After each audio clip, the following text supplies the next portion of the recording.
I carried out the content of a lifelong obsession that my leg should be amputated. Man jailed for 22 years for making testicle salad, then eating it. That is not a euphemism. That is a real testicle salad. This is a guy called he's nicknamed the Eunuch Maker. I wonder why that is.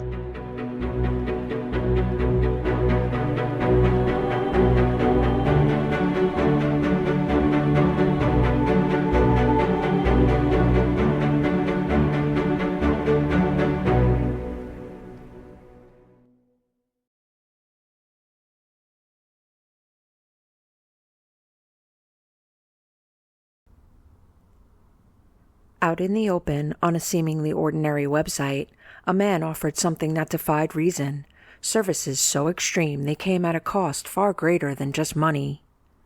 Those who stumbled upon him weren't merely chasing thrills, they were prepared to give up pieces of themselves, quite literally. What began as a bizarre fascination soon spiraled into something far more terrifying. This wasn't lurking in the dark web or hidden behind layers of encryption. It was happening in plain sight, accessible to anyone curious enough to look. As the true scope of the operation came to light, what investigators uncovered would shock even the most seasoned among them. This wasn't just a case of deviant desires, it was a horrifying reality being broadcast to the world. Marius Gustavson was born and raised in Norway, where, by all appearances, he led a fairly typical life. He worked in the telecom industry, splitting his time between Norway and the UK. At one point, he was even married, living what seemed like a conventional life. But after his divorce in 2016, everything began to change. Marius began exploring new facets of his identity, particularly his sexuality. Eventually, he relocated to London, leaving behind his old life in Norway. It was here that his journey into a world of extreme desires truly began. When we think of body modification, most people think of piercings or tattoos, forms of expression that have become widely accepted. But where does it stop? How far is too far? At its core, body modification raises fundamental questions about autonomy. What are we allowed to do to our own bodies? After all, isn't that the only thing we truly own in this world? This debate becomes even more complex when we consider procedures performed without consent. Take circumcision, often carried out on infants with no choice involved. And then there's the case of intersex babies born with ambiguous genitalia. More often than not, surgeries are performed not because of any immediate medical necessity, but to align their bodies with what society expects, forcing them into one of two binary categories. Little thought is given to how these surgeries might impact their health, identity, or psychological well-being later in life. It's a decision made by doctors and parents, but the individual, whose body is forever altered, is left out of the conversation. In other parts of the world, cultural practices take things even further. In India, for example, individuals who identify as Hijra, seen as a third gender, undergo castration as part of their cultural journey. It raises the question, if these practices are ingrained in tradition or embraced by society, does that make them acceptable? Where do we draw the line between personal choice, consent, and irreversible change? When we hear about body dysmorphia, many of us think of eating disorders, conditions where a person's distorted view of their own body drives them to dangerous behaviors. Others might think of the desire for plastic surgery, even when it's not medically necessary, fueled by the pressure to meet society's beauty standards. But dysmorphia comes in many forms, some more visible than others. Gender dysphoria, for instance, is now widely recognized, with many seeking gender-affirming care to align their physical appearance with their gender identity. This can be done through reversible methods like puberty blockers or hormone replacement therapy, or through surgical interventions. But here's a question: why aren't breast implants seen as a form of female gender-affirming surgery? Or why don't we consider Viagra as male gender-affirming care? Both procedures and treatments help people align with their gendered expectations. And then some individuals seek to remove their gender expression entirely through a process known as nullification, where all secondary sexual characteristics are removed, allowing them to live without any defined gender markers. But body dysmorphia doesn't stop at gender. There's another, lesser-known condition called body integrity identity disorder, where individuals feel a deep-seated desire to remove perfectly healthy limbs or body parts. Some might link this condition to Munchausen syndrome, where individuals fake or induce illness to gain attention or sympathy. Munchausen by proxy, a condition where someone induces illness in another person, has appeared in many shocking true crime cases. But unlike Munchausen by proxy, where the victim has no choice, those with BIID will consent to these procedures. This brings us back to Marius Gustavson. His case isn't about a disorder. It's about people willingly giving up parts of themselves under his guidance. But where do we draw the line? When does self-directed body modification turn into something far more dangerous and, ultimately, criminal? In this case, those boundaries were not just crossed, they were obliterated. Marius's fascination with body modification didn't start overnight.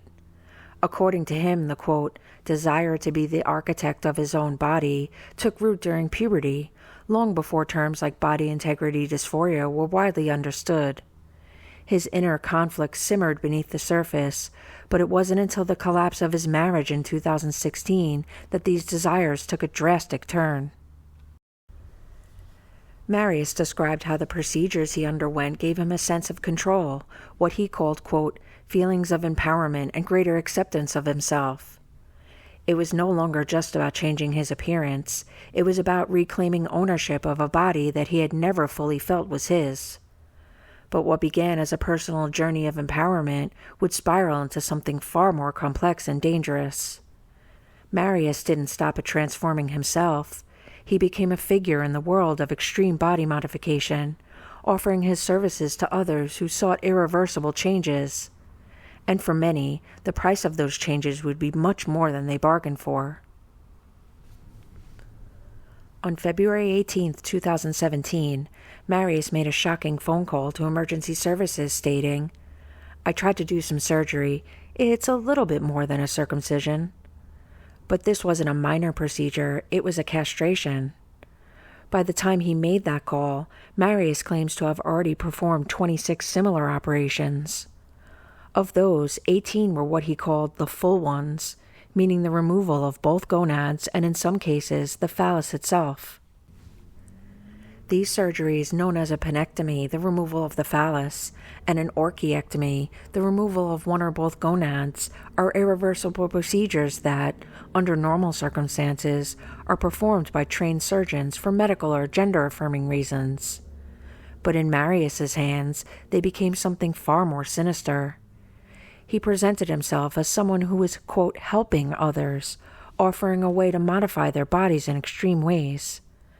But beneath this facade, there was a darker reality. For Marius, it wasn't just about transformation. It was about fulfilling his own twisted desires. There was a clear fetish element to what he was doing. Through his website, Marius streamed these grotesque procedures live, charging subscribers as much as £100 a month for access. People from around the world paid to watch the suffering and mutilation of others, feeding into Marius's desire for control and gratification.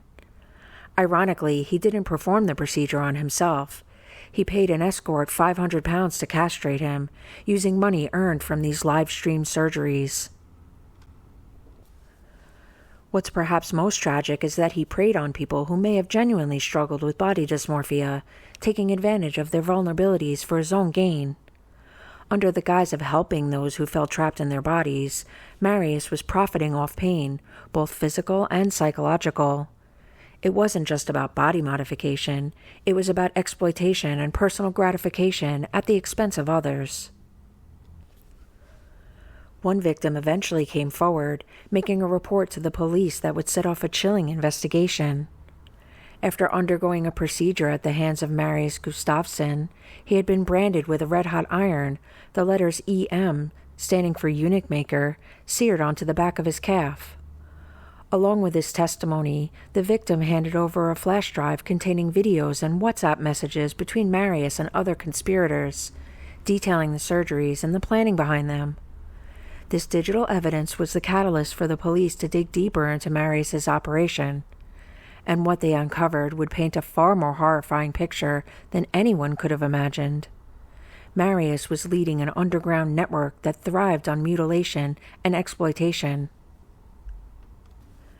As the investigation deepened, it became clear that Marius hadn't been working alone. He had recruited a group of cutters, unlicensed backstreet surgeons who shared his fascination with extreme body modification. These individuals, some as far removed from proper medical training as Marius himself, performed the irreversible procedures on those who wanted to become nullos, men who sought to remove their genitalia completely, aspiring to look like, quote, Ken dolls down there.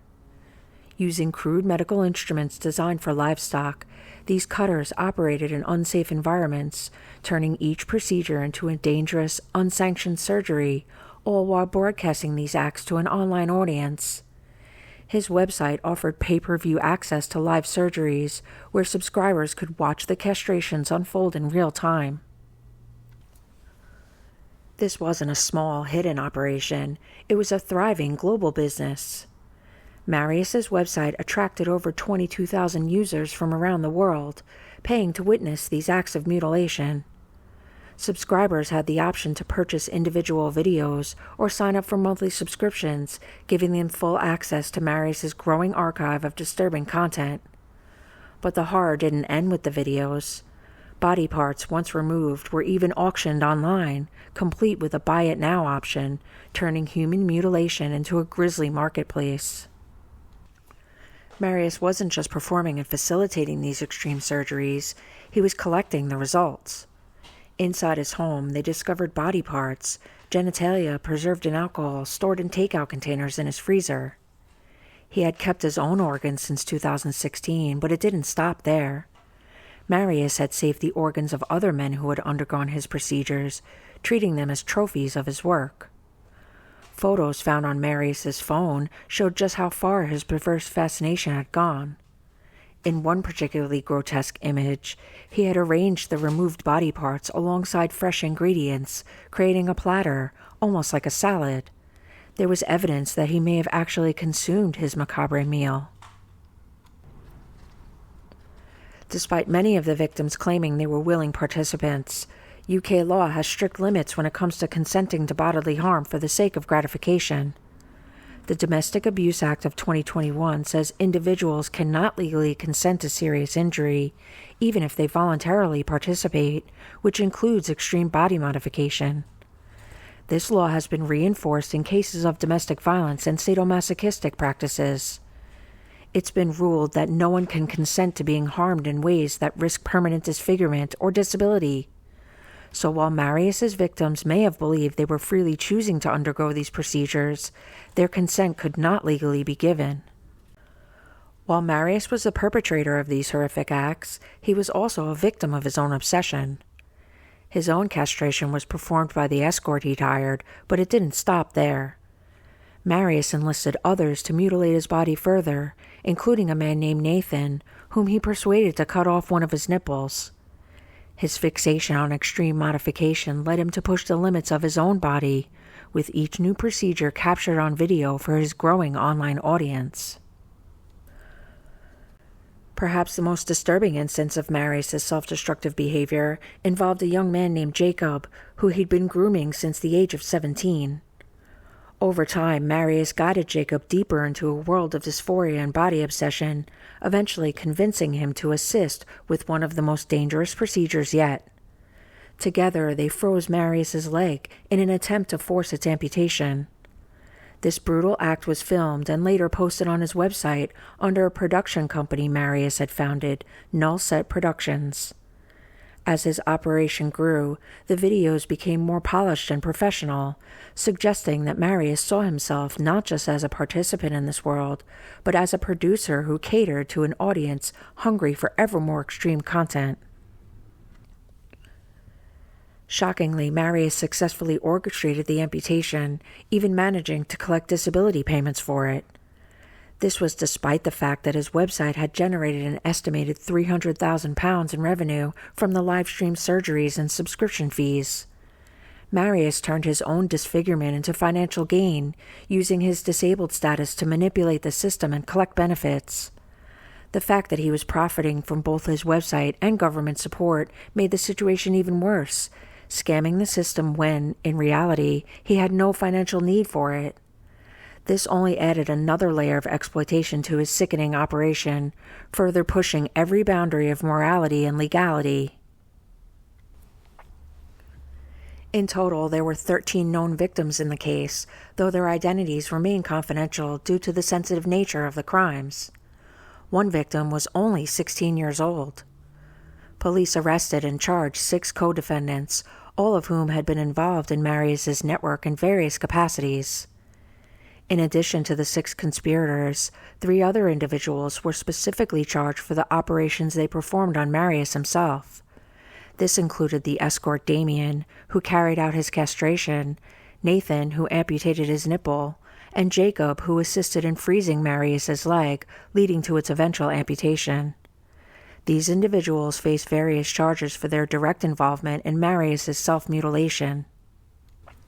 While all 9 individuals faced serious charges, Marius Gustavson himself bore the brunt of the legal consequences. As the orchestrator of the entire operation, he was charged with conspiracy to commit grievous bodily harm, 5 counts of grievous bodily harm with intent, 1 count of making an indecent photograph of a child, 1 count of distributing an indecent photograph of a child, and possession of criminal property. Marius's role in orchestrating the network of extreme body modifications, exploiting vulnerable individuals, and profiting from these illegal activities placed him at the heart of the case, making him the primary figure in a disturbing operation that left a trail of pain, disfigurement, and suffering. The sentencing of Marius and his co-defendants reflected the severity of their crimes, with each individual receiving significant jail time for their role in the operation. His co-defendants received sentences ranging from 4.5 years to 12 years after pleading guilty to conspiracy to commit grievous bodily harm.